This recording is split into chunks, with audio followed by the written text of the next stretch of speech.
Après une prolifique carrière de journaliste d'investigation qu'il a amené sur le terrain de la santé publique au travers d'affaires comme le sang contaminé, les hormones de croissance ou l'isoméride, notre premier invité poursuit depuis près de 20 ans une carrière non moins prolifique d'auteur à succès en compagnie de son complice Jacques Ravenne.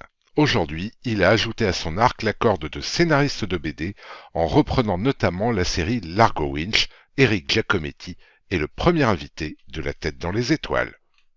Donc merci d'inaugurer cette série La Tête dans les Merci à étoiles toi. où on va recevoir toute une série d'artistes, alors auteurs, comédiens, réalisateurs, musiciens aussi, avec qui on va parler de leur œuvre et de l'espace, parce que parfois ça se rejoint, parfois ça se rejoint pas. Ça peut peut-être aussi donner des idées, on va en parler tout à l'heure.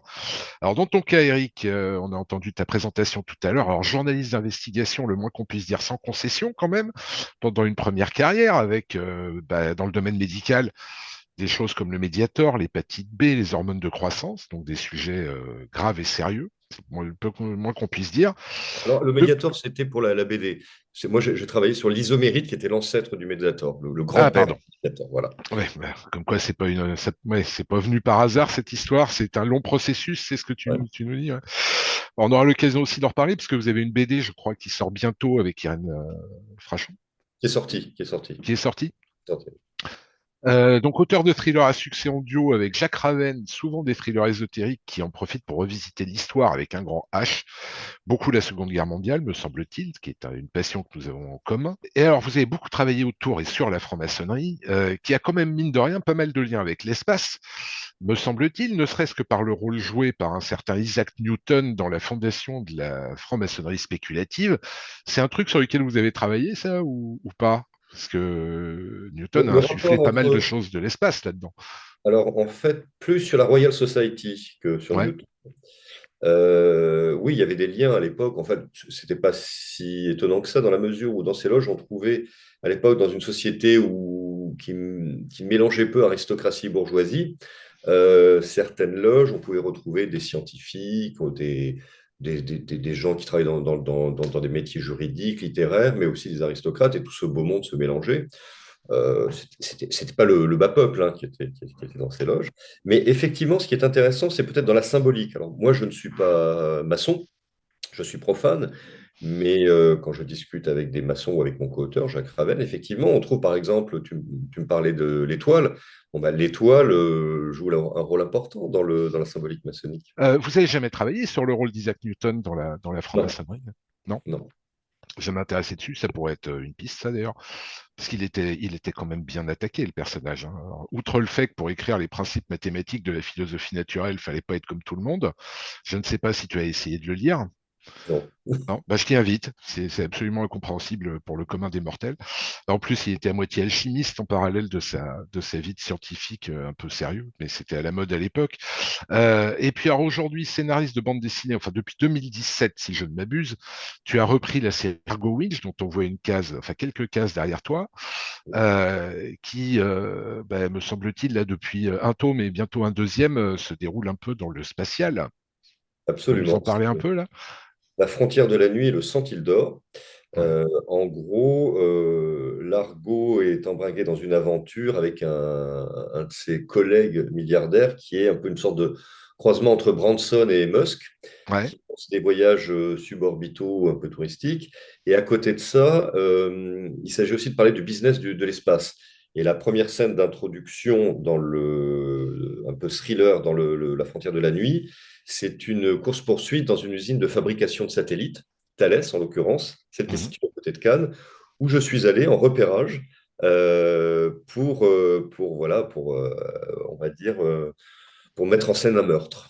D'accord. Et donc, t'es allé sentir, à la fois voir comment c'était foutu d'un point de vue architectural, sentir l'ambiance Voilà. des lieux, l'atmosphère qui règne là-dedans. Voilà, parce que comme la thématique était sur le spatial, c'est intéressant qu'on voit un peu comment fabriquer des satellites. Il se trouve que Thales a eu la gentillesse de nous autoriser à rentrer. Donc moi, et ensuite le dessinateur est venu pour pouvoir mettre des croquis. Et c'est d'un réalisme époustouflant. C'est-à-dire que quand on regarde les détails des cases de ce qui se passe dans cette usine, c'est exactement la réalité. Donc il y a une D'accord. volonté de réalisme. Avec l'Argo, là, c'est pas du tout, on n'est pas dans une ambiance science-fiction, Star Wars, ou ça. C'est vraiment les étoiles, voilà, c'est le spatial next door, quoi. Par exemple, C'était une découverte pour toi quand tu as commencé à t'intéresser au spatial? Tu as découvert des choses ou c'était déjà un environnement que tu connaissais? alors, oui, non, moi je connais cet environnement pour une raison familiale. Ma mère a fait toute sa carrière au CNES, Centre national d'études spatiales, à Toulouse. Enfin, d'abord à Brétigny, dans les Parisiennes, ensuite à Toulouse. Et petit, il y avait des astronomes, des mathématiciens qui venaient à la maison. Donc j'ai baigné là-dedans et qui ramenaient à ma mère des posters de la NASA à l'époque. Ah C'était ouais. des posters qui étaient à l'époque, qui jouaient vraiment la carte du visuel, qui étaient dessinés par des artistes. Et c'était un peu cet environnement visuel qu'on voit, qui serait similaire, je ne sais pas si tu vois le poster de l'affiche du film 2001, l'Odyssée de l'espace. C'est bien sûr. Voilà. Eh bien, c'était des dessins comme ça, et moi j'en avais plein dans ma chambre. Ça me faisait rêver avec des posters d'astronautes, alors qu'à l'époque, le CNES ne produisait pas ce genre de choses. Donc ils avaient déjà ils avaient une façon les Américains avec une façon de marketer ou alors peut-être de coupler, enfin, construire avec de l'imaginaire et le spatial. Donc il y avait des vues, moi je me souviens très bien d'un poster où il y avait une vue imaginée par un artiste de Mars, de la surface de Mars. Mhm. Alors, je ne savais pas du tout ce qu'il y avait. Bon, donc j'ai baigné là-dedans. Et pour la petite histoire, donc ma mère travaillait, elle a fini sa carrière à la division lanceur. À un moment donné, dans les années, milieu des années 70, elle a fait partie des bénévoles qui ont travaillé au GEPAN. Alors le GEPAN, c'était à l'époque, c'était Giscard qui avait dit, voilà, on parle beaucoup de soucoupes volantes, il y a des choses qui se passent quand même, on va mettre en place un organisme digne de ce nom, piloté par des scientifiques, à l'époque c'était piloté par un polytechnicien, pour essayer d'y voir plus clair. À l'époque, c'était fait plutôt en transparence, si ce n'est que au début, les dossiers étaient confidentiels. Mais ma mère travaillait sur ces dossiers. Donc, elle m'en parlait un petit peu et ça me faisait rêver. Quand tu es gamin, quand tu as 12 ans et que ta mère te parle de soucoupe volante, de choses comme ça, mais avec moi j'ai encore les fascicules d'enquête, tout de suite l'imaginaire explose. Bref, elle a travaillé là pendant 2 ans, puis elle a arrêté. Donc, tout ça pour te dire que cet environnement spatial, ça m'a vraiment marqué, ça a marqué mon imaginaire. Et quand Philippe Franck, des années plus tard, a voulu faire un largo dans l'espace, je lui dis évidemment banco. C'est rigolo parce que, mine de rien, tu as mis presque 40 ans tu disais que tu avais 12 ans, tu as mis plus de 40 ans à faire une œuvre qui traite de l'espace. Tu parlais de l'inspiration. Ça t'a jamais tenté d'aller titiller la SF ou dans ce domaine-là, justement de par ce terreau, ouais. Alors, je vais te dire très sincèrement, je n'ai pas le talent pour être un auteur de SF. Ouais. Ah ben, je comprends très bien. Je trouve ça très compliqué à L'ASF, faire.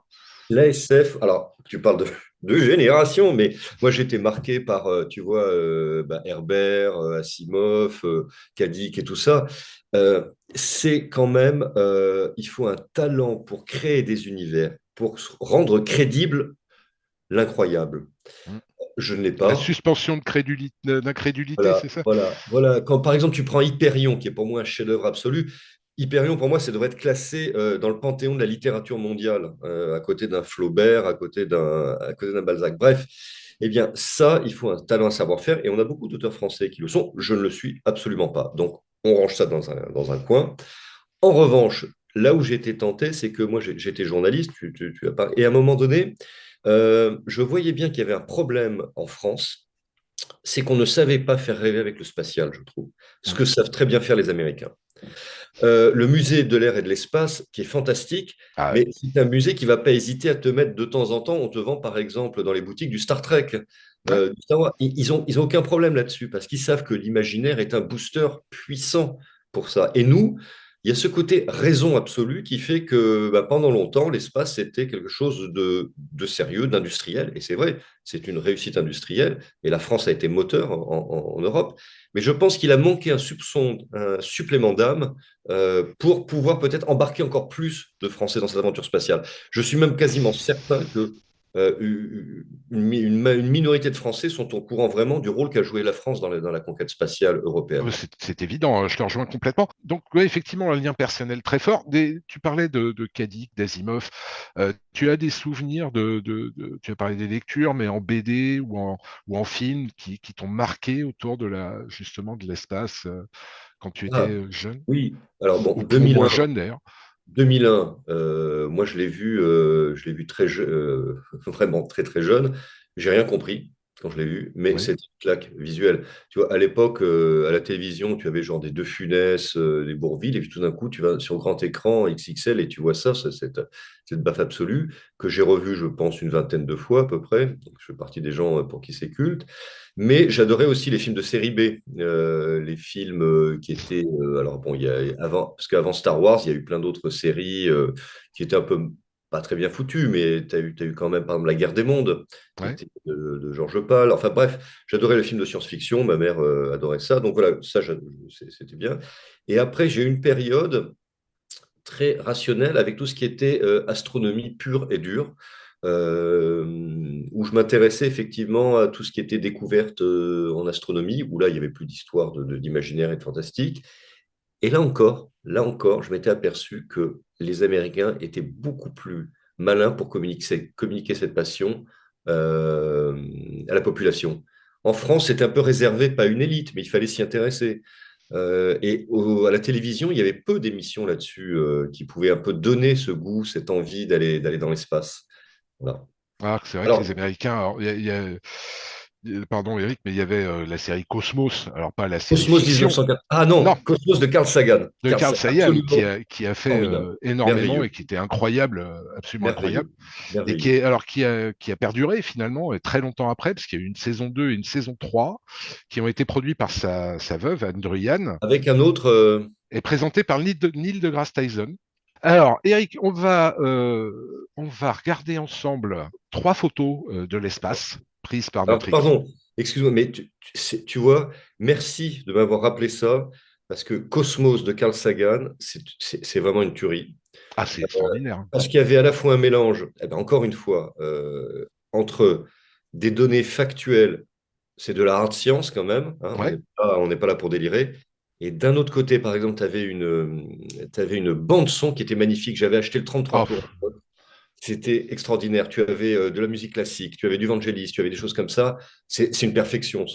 Et donc, je vais regarder cette alors, notice. je t'invite à regarder la saison 2 et la Bon, saison 3 parce que tu as une musique, cette fois d'Alan Silvestri, oui. qui est un très grand compositeur de musique américain, et elles sont Bon. absolument magnifiques. Alors écoute, quand je vois ça tout de suite, c'est dingue. On en parlait tout à l'heure, c'est le fœtus dans 2001, l'Odyssée de l'espace. Ah, mais Ah, oui. vraiment, vraiment, c'est hallucinant. Hallucinant. Donc, pour remettre dans le contexte, 2001, l'Odyssée de l'espace, dernière image de fin, on voit tout d'un coup, on sait pas d'où ça sort, là, alors qu'on était dans l'espace, on était du côté de Jupiter, avec un astronaute qui partait je crois que c'est sur un satellite de Jupiter. Et là, dernière image, un fœtus qui tourne autour de la Terre. Voilà. Et qui nous regarde. Alors là, il est peut-être un peu en amont, mais la forme originale plus à l'intérieur, pour moi, c'est ça. Ah oui, tu vois, j'avais pas vu cette Ah, analogie potentielle. Donc là, effectivement, ce que tu vois, c'est la nébuleuse d'Orion. alors deuxième chose, Ouais. je vois, et là, alors là, encore une fois, je suis marqué par le Mediator. L'affaire du Mediator, à la base, c'est un médicament qui va sécréter une saloperie, un poison qui va attaquer le cœur, les valves du cœur, Mm. et donc qui va paralyser le cœur, qui va enkyster, scléroser le cœur. Et là, quand je grossis, j'ai l'impression d'avoir un cœur palpitant. Voilà, tu me poses la question. Ah ouais, mais par rapport à la forme de la nébuleuse principale, tu Ouais, retrouves la notion de cœur là-dedans? ouais, ouais. Ah, ça me fait penser. C'est dingue. Je vois ça et ça me fait penser à l'affaire du Mediator parce que on a beaucoup décrit des cœurs dans la BD. Il faut expliquer les mécanismes. J'ai vu passer pas mal de photos de cœurs, tu vois, disséqués et tout. Mais Ouais. là, oui, oui, oui. Mais il a fallu que je grossisse. Alors, Alors, tu as là la nébuleuse, dite nébuleuse de l'Altaire, c'est une nébuleuse planétaire. Alors, c'est très mal nommé puisque c'était surtout lié aux premières observations où on voyait une forme globalement ronde, ce qui faisait penser aux premiers astronomes à des planètes. En réalité, c'est une étoile en fin de vie. Ce que tu vois pourrait être l'avenir du Soleil vu de loin, où en fait, une étoile qui a fini de brûler son carburant va se retrouver dans le stade entre la géante rouge et la naine blanche, c'est-à-dire elle va s'effondrer sur elle-même, elle oui. va grossir, grossir, grossir, puis elle va s'effondrer, et avec cet effondrement, les couches de gaz externes vont créer une espèce de coquille qui va être propulsée à une vitesse qui est absolument folle, puisque tu peux aller entre 70 000 et 100 000 km par heure, donc c'est gigantesque, et ça nous permet d'avoir des images absolument magnifiques. Et tu vois, vraiment au milieu de la nébuleuse, tu as la petite étoile blanche qui apparaît. Alors, ça s'appelle nébuleuse de l'Altaire ou nébuleuse du trognon de pomme aussi. Et les astronomes aiment bien donner des noms un peu bizarres et un peu rigolos. Ça se trouve relativement proche, c'est à 1400 années-lumière de distance de nous. Pour moi, on est toujours marqué par son enfance. J'étais gros lecteur de comics, de BD traditionnels, donc Ouais, qui dit comics dit super-héros. Pour ouais. moi, c'est le bouclier de Captain America qui tournoie dans l'espace. Tiens, pas bête, pas bête. Les couleurs, honnêtement, Ouais. rouge et bleu comme ça. En fait, c'est comme s'il avait lancé ça sur la gueule de Thanos, tu vois, et ça tourne comme ça éternellement. Voilà. On va finir par un, un truc que j'appelle la partie traîtresse de l'interview. Je ne sais pas si je la garderai ou pas. Je te mets à Oui. l'aise. Mais grosso modo, j'avais envie de vous poser quelques questions pour tester vos connaissances sur l'espace. Donc, 5 questions très simples. Alors, très simples en apparence, mais est-ce qu'elles vont l'être? Ça, c'est pas sûr. On a parlé des distances en années-lumière. En gros, à combien de kilomètres correspond une année-lumière? Alors, écoute, une année-lumière, une seconde, c'est 300 000 kilomètres. Ouais. Alors, tu peux arrondir, hein, évidemment. Je ne vais pas te Donc, demander un chiffre exact. 360 000, non, c'est pas 300 ou 360 000 kilomètres secondes. Donc, je multiplie par 60 pour avoir la minute. Ça me fait 300 000 fois 6. C'est cruel ce que tu t'affiches. Non, mais je peux y arriver par un raisonnement de déduction. Ah Si je oui, fais oui. 300 000 à la seconde, 300 000 fois 6, ça fait 180, ça fait 1 million 8 à la minute. Bon, allez, on va dire 2 millions à la minute, 2 millions de kilomètres à la minute. Donc, fois 60, ça fait 120 millions à l'heure. 120 millions que multiplie 24, ça fait 120 millions, ça fait 2400 millions, ça fait 2,4 milliards pour la journée. Donc 2,4 fois 300, je sais pas, 700 milliards, un truc comme ça? Alors, bon, on reprendra les maths, mais de tête, c'est Oui, vraiment, écoute, je salue l'effort parce qu'il est énorme. mais C'est il aux- n'arrive pas au c'est- bout. c'est pas loin de 10 000 milliards de kilomètres. Deuxième question, combien, alors là, tu vas pas, tu vas pouvoir calculer, c'est plus rapide. Combien y a-t-il de planètes dans le système solaire? Eh bien, écoute, on en a 9. Attends, si je prends depuis le début du Soleil, le Mercure, Vénus, la Terre, Mars, Jupiter, Sa- Saturne, Uranus, Pluton, et je crois qu'il y en avait donc 7. Il me semble qu'il y en avait une huitième on ne savait pas si elle était une planète ou pas. Et Pluton, je ne sais même pas si c'était une planète ou pas d'ailleurs, ça dépendait. Donc, je dirais Ouais. sur les classifications. Attends, j'ai oublié la Terre peut-être. Non, Oui, ça quand fait même, oui, oui, ça fait, 8. oui, oui. Bah, je dirais 9 ou 8. Voilà. Ouais, Parce eh que ben, j'ai un, écoute, j'ai un doute sur Pluton. Il me semble que quelqu'un a dit que ce n'était pas une planète. alors ça a été déclassé effectivement. Alors Ouais. c'est vrai que notre génération, on a appris les 9 planètes avec Pluton dedans, et en Ouais. fait Pluton a été déclassé en planète naine à partir du Ça- moment où on a découvert qu'il y avait plein d'objets de la taille de Pluton qui traînaient au fin fond du système solaire. Par contre, il y a en ce moment des recherches très sérieuses suite à des anomalies gravitationnelles qui laissent à penser qu'il y aurait une autre planète, mais Oui, vraiment grosse, qui se situerait très très loin. Donc, tu vois, on n'en est même pas encore à connaître complètement notre système solaire et on découvre encore des trucs. Donc, ça peut être intéressant. et, Mais en tout cas, on est et- à 8 planètes ouais. aujourd'hui. Voilà. Alors, donc là, on est bon. Ouf. Ah, Non, en tu as. revanche, ça me Ouais. fait penser, cette histoire de planète inconnue. Il y a eu un film de SF dans les années 70 avec Roy Tynes, qui était l'interprète de David Vincent. Oui. Et ça s'appelait, je crois, Terre, planète inconnue ou un truc comme ça. C'était incroyable. C'était en fait, ils avaient découvert qu'il y avait une autre Terre jumelle, mais qui était de l'autre côté du Soleil. Donc, on ne la Mhm. voyait jamais, qui tournait en orbite exactement de la même façon, mais à l'opposé. Et donc, ils envoient une fusée de l'autre côté sur cette Terre et tout est à l'envers. Et en plus, tu as une faculté à trouver des films improbables. J'irai me renseigner là-dessus parce que j'en avais jamais entendu parler. Et je mettrai éventuellement un lien s'il y a moyen de trouver quelque Ah bah chose oui, oui, là-dessus dans franchement. le descriptif. Là, une question encore plus simple, parce que tu vas pouvoir répondre par vrai ou faux. Il faut 1 300 000 planètes Terre pour remplir le Soleil. Un Vrai million ou trois cent faux? mille planètes Terre, ouais, je dirais oui, oui. Ouais, c'est vrai. C'est vrai, le Soleil qui concentre plus de 99% de la masse totale du système solaire, donc ça permet aussi de se rendre compte que le petit point jaune qu'on regarde dans le ciel, en fait, il est vraiment balèze, et pourtant c'est une étoile naine, c'est une petite Oui, étoile, alors, c'est une naine jaune. Tu peux me donner le nom oui. du premier homme sur la Lune? Non, mais là, c'est une insulte, là. Alors écoute, tu aurais des surprises auprès des gens, parce qu'il y a souvent des erreurs. Le premier homme qui a posé le pied, on est Oui, d'accord. ah oui, il n'y a Armstrong. pas de piège. Ouais, Armstrong. absolument. Alors, petite anecdote là-dessus. En temps universel et en temps par rapport à la France. Je suis né un 21 juillet. Ouais. Moi, le 28, tu vois, c'était peu de temps après. Je t'ai dit que ma mère travaillait au CNES.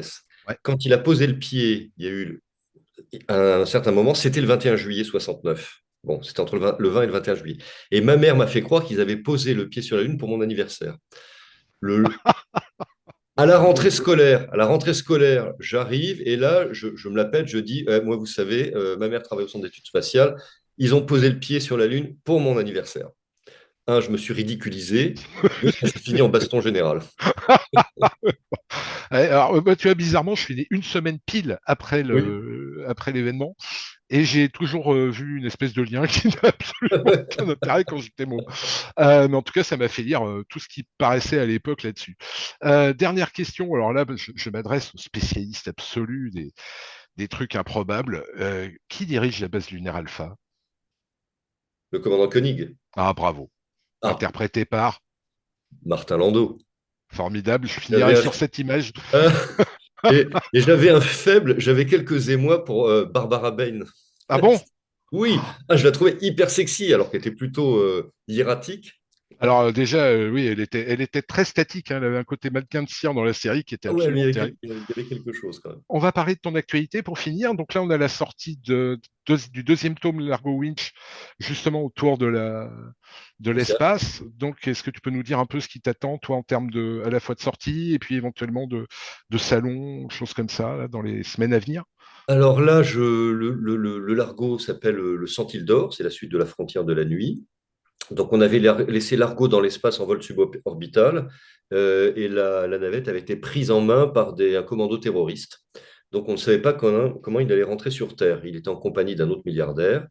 Et le centile d'or, pourquoi? Parce que ça fait référence à... Le centile d'or, c'est une expression qui a été ensuite développée par Thomas Piketty, économiste. C'est les 100 plus riches milliardaires sur Terre. C'est-à-dire D'accord. que les milliardaires, tu as à peu près 3 000 milliardaires, en fait. Mais tu en as 100 qui concentrent l'essentiel. Et ces 100-là, à eux seuls, ont eu autant de richesse et de pouvoir. Il n'y a jamais eu ça sur Terre depuis l'histoire de l'humanité. C'est-à-dire à eux seuls, ces 100-là peuvent concentrer, c'est énorme. Donc, ils peuvent jouer, ils pourraient jouer sur le changement climatique, ils pourraient jouer sur la fin dans le monde, ils pourraient jouer sur plein de choses uniquement tous les 100. Et on a imaginé quelque chose qui soit crédible, parce que les milliardaires ne sont pas des philanthropes, mais ça, je vais pas spoiler. Donc là-dessus, il y a quelque chose d'intéressant pour les personnes qui regardent ton émission, c'est que pour cette BD, cette double BD, La frontière de la nuit de Saint-Hilaire, c'est Jean-François Clairvoy qui a été le conseiller technique. C'est un Mmh. ami de Philippe Franck et il a revu toutes les parties techniques pour que ce soit le plus crédible possible. Donc il y a des séances, par exemple, de décollage, d'allumage et tout. C'est vraiment nickel. Et ça, c'est vraiment ce souci de réalisme. Alors là, il va y avoir une tournée. Voilà. Et puis sinon, moi, je prépare un prochain Marcas thriller avec Jacques Raven sur Napoléon et les francs-maçons. D'accord. Pour une sortie qui serait prévue sur 2000, En, quoi, 24, 25? en avril 2024, voilà, il se trouve que Napoléon, ce qu'on sait, certains savent et pas tous, s'est appuyé énormément sur la franc-maçonnerie dans sa conquête du pouvoir. La plupart de ses maréchaux étaient francs-maçons. C'était vraiment, la France n'a jamais eu des gens aussi haut placés dans la maçonnerie que pendant l'épopée napoléonienne, plus que la Troisième République. D'accord. Lui ne l'était pas, mais voilà. Donc on est parti là-dessus. Après, c'est un thriller pur et dur, voilà. Mais c'est toujours pareil. À chaque fois, quand on est dans un de nos bouquins ou des BD, si on essaie de faire passer des éléments d'information à nos lecteurs, voilà, sans conspirationnisme aucun. D'ailleurs, à ce propos, j'aimerais si qu'il puisse exister une association qui lutte, mais ça doit exister déjà, contre ce conspirationnisme imbécile qui est de dire qu'on n'a jamais été sur la Lune. Je trouve que ça me choque plus que la Terre plate. La Terre plate, bon, je me dis, ok, on peut rien faire, hein, c'est comme, c'est de la croyance, hallucinant, mais bon. Mais la conquête spatiale est quand même une des avancées majeures de l'intelligence humaine et le courage qu'il a fallu à ces hommes pour aller, et pas seulement sur la Lune, mais pour aller et tout, et que des espèces de demeurés te disent, ah ben non, ils sont jamais sur la Lune, et je vais vous montrer pourquoi, regardez l'ombre par rapport porté, et puis je vais vous dire, c'est Stanley Kubrick qui a fait tout ça. Je dis, c'est une insulte à la grandeur humaine. Oui, je suis complètement d'accord avec toi. Je te remercie de finir là-dessus. Nous, sur la chaîne, on passe pas un temps fou à lutter contre ça. Il y a plein de chaînes YouTube qui le font. Il y a plein de gens qui, entre guillemets, le terme, c'est on débunk les fake news autour de ce truc-là. Malheureusement, tu n'y peux rien. Ça fait gagner beaucoup Bon, d'argent à des tas de gens, hélas. Après, il y a toute une part qui tient plus de la psychologie ou voire carrément de la psychiatrie qu'autre chose. C'est un domaine sur lequel moi, je n'excellerai pas et je n'irai pas. Par contre, effectivement, le courage, l'intelligence humaine qui a été mise derrière, qui est quand même, je trouve, ce qu'on a, quand tu vois l'ISS, par exemple, c'est la preuve qu'on est capable de choses absolument extraordinaires quand des grands cerveaux travaillent ensemble et quand des gens courageux ont défriché le terrain. Parce que tu parlais de courage, je sais qu'avec l'astrophoto, il y a plein de gens dans des conférences qui nous disent est-ce que vous aimeriez aller dans l'espace? Moi, la réponse est non, hein, à titre perso, parce que quand je vois il y a notamment un livre auquel je pense et que je le conseille qui s'appelle Mon Odyssée dans l'espace, écrit par Scott Kelly, qui est un astronome je américain, le note. qui a la particularité d'avoir un frère jumeau et les deux sont astronautes, ce qui permet à la NASA aussi de faire pas mal d'expériences au niveau médical sur leur gémellité. Et quand tu lis le bouquin de Scott Kelly, t'as surtout pas envie de rester dans l'ISS parce que c'est pas un palace, hein, c'est peu de le dire. Ah, non, c'est clair. C'est très compliqué d'y vivre et de s'y adapter. Ce n'est pas l'Enterprise. Non, c'est pas l'Enterprise. Non, non, clairement, c'est pas l'Enterprise. C'est pas un vaisseau de Star Wars non plus. Même notre pauvre Millennium Falcon est plus confortable que ça. Non, ça. Et quand tu remets dans le contexte des années 50-60, des premiers qui sont montés dans des poudrières absolument invraisemblables avec des moyens techniques et informatiques inexistants. Enfin, voilà, il a fallu de la grandeur, tu l'as dit, et effectivement, toutes ces croyances absurdes sont de l'ordre du. C'est même pas moyenâgeux parce que c'est une insulte pour le Moyen Âge qui en savait bien plus que ce qu'on veut bien lui faire dire. Voilà, c'est de l'obscurantisme à l'état pur. Eric, merci beaucoup Merci de David. t'être prêté à l'exercice. Et- Et puis, bah, écoute, j'incite tout le monde à aller faire un tour. Je vois que tu peux le faire naturellement. À aller faire un tour dans les librairies pour découvrir les romans que vous avez écrits avec Jacques autour d'Antoine Marcas. Et puis également de se jeter sur la BD Largo Winch qui sort incessamment. Et puis, bah, je te dis à très bientôt.